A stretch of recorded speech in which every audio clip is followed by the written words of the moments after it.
This week we are beginning our Shakespeare play for this year. So on we go with A Midsummer Night's Dream, one of Shakespeare's simpler, less dark comedies, not like Twelfth Night or As You Like It or The Merchant of Venice or All's Well That Ends Well.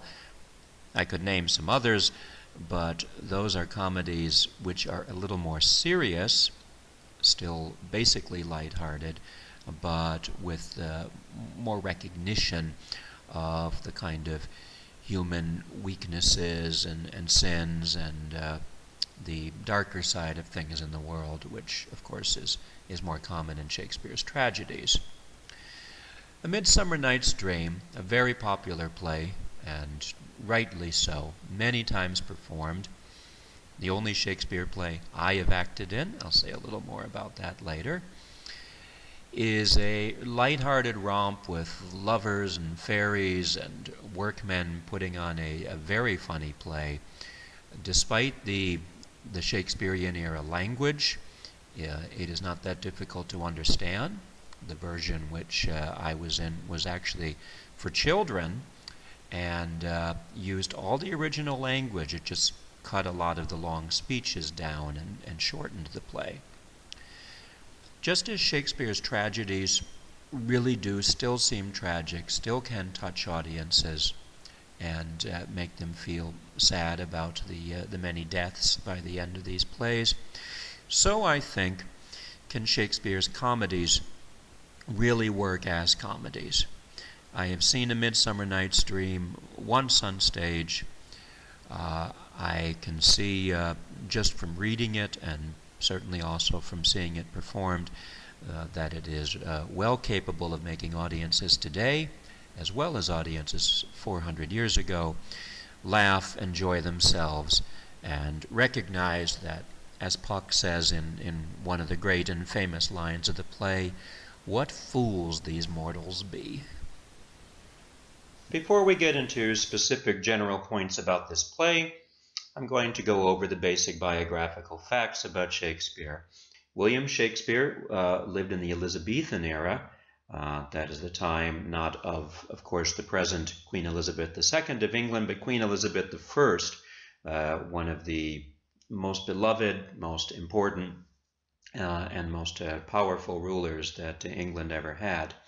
Queen Elizabeth presided over the careers of the great poet Edmund Spenser, and also great poetic dramatists, people who wrote poetry which was meant to be performed on stage, such as Ben Jonson, Christopher Marlowe, above all others, William Shakespeare. I've mentioned before that Shakespeare did not write his plays planning for English classes to have to read them 400 years later and try to understand them. William Shakespeare wrote his plays because he was an actor and because he worked for and in a company of actors, a very successful one, and wanted to write good plays, comedies, tragedies, histories that audiences would enjoy so that they would come back to see more. No doubt Shakespeare, with the superb gifts that God gave him, simply wanted to write as good plays as he could, plays that an audience would enjoy. He certainly succeeded. The Globe Theatre, Shakespeare's famous theatre, destroyed during his lifetime, but now existing again in England, on the far side of the Thames in London, just as it was 400 years ago. The Globe Theatre was a popular one. There certainly were others.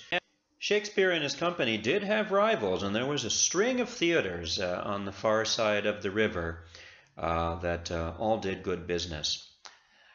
Shakespeare's company was called the Lord Chamberlain's Men in Queen Elizabeth's day. The Lord Chancellor was essentially the king's or queen's right-hand man, most important person in the court. So obviously this was a pretty high-ranking group of actors. They had their clowns, the people who played the funny roles like Nick Bottom in A Midsummer Night's Dream. They had their lead actor who would play the serious roles like Hamlet. Shakespeare acted as well. He is said to have played the ghost of Hamlet's father in the play Hamlet. And of course, he wrote plays for them also. The way I like to look at it is that they would just say, hey, Will, we need a new comedy for next season. Go write us a good comedy, something with fairies in it, and lovers, magic, crazy events, so people can have fun watching it. That's the way I look at it anyway. Later on, when King James, the king of the King James Bible, took over, Shakespeare's men got as far as actors could. They became the king's men. As usual, I think the list of characters is a good thing to look at to understand the play and to work out what's happening in it. Although this is a relatively early play, and as I have said, a simple one, no more complex theme than that love makes people act wild and crazy, and that human beings are certainly capable of being foolish, that, as the title suggests, sometimes life seems dreamlike and fantasy-like, and we can hardly tell whether we're awake or asleep. At least sometimes the characters in this play can hardly tell. As I said, this play, although was simple and rather brightly funny without any particular depth play, is rather complicated in the way it's put together. Nominally, it takes place in Athens. It's supposed to be the world of ancient Greece, the world of the mythology that Hippolyta and Theseus, the first two characters that we meet, belong to. But it doesn't seem like ancient Athens at all. This just does not seem like the world of the great Greek tragedians of thousands of years ago, writers like Sophocles and Aeschylus. This practically is England in Shakespeare's time, especially when we're with the workmen, Bottom and Quince and Flute and their friends, some of the funniest characters to appear on the Shakespearean stage.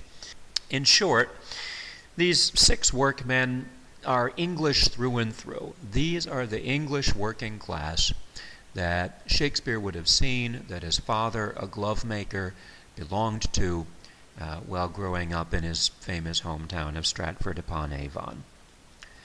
The lovers are more or less outside of any nationality.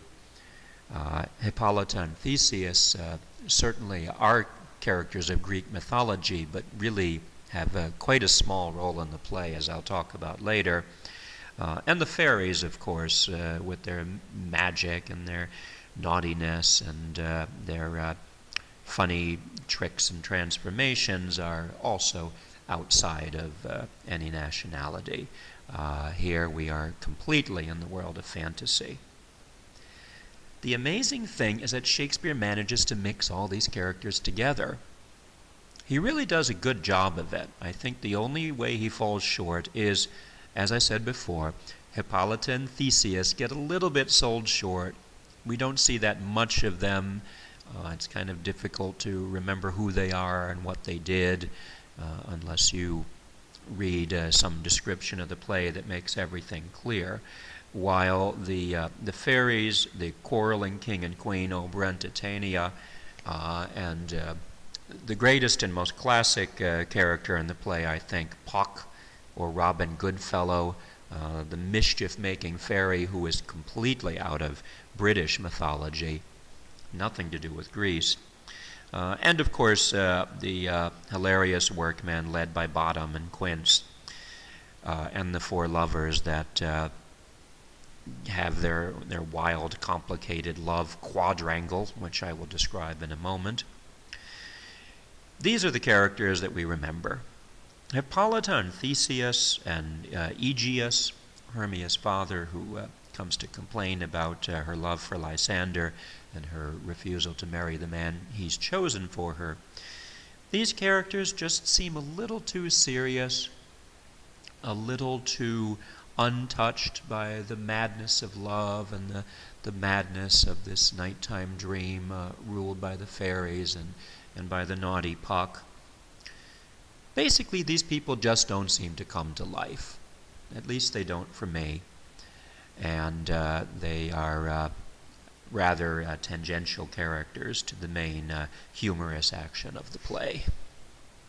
Following the introduction of Theseus and Hippolyta, the sort of daytime, everyday world rulers, the king and queen of our world, in effect, who start off the play, and following Aegeus' bringing of his daughter to Theseus to complain, which really could be the stuff of tragedy. Sounds like a Romeo and Juliet story.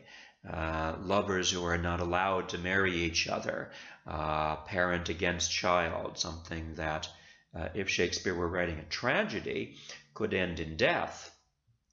But as Shakespeare often does, as he does in The Merchant of Venice, As You Like It, he deftly turns these tragic elements into comedy, makes everything end amusingly and happily. So following this beginning, and the lover's situation complicated further by Helena, as I will explain later, he turns in Act 1, Scene 2 to a completely different group of characters, and as we'll see when discussing the later acts in Act 2, Scene 1, to yet another completely different group of characters. Really does a nice job of weaving those plot elements together. These characters are the workmen who put on the play. Peter Quince, who is sort of Shakespeare's alter ego, the Shakespeare of this play, because he's the man who wrote it, who is also the director, who's in charge, who's deciding who is going to play each role. Nick Bottom, his name is not particularly subtle, has a humorous name. Bottom the Weaver, a ridiculous character, the largest role in the play, along with Puck, the most memorable character from the play, and ones that comic actors love being able to play and enjoy doing. Constantly sticking his nose in, saying in his foolish way that he can play any one of the roles, that he can play all of them. He will become very important in the strange love potion-based actions and transformations later on in the play.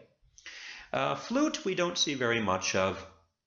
Basically, he's going to play a female role, which men actually did do on stage in Shakespeare's time, and says he doesn't want to because he has a beard coming.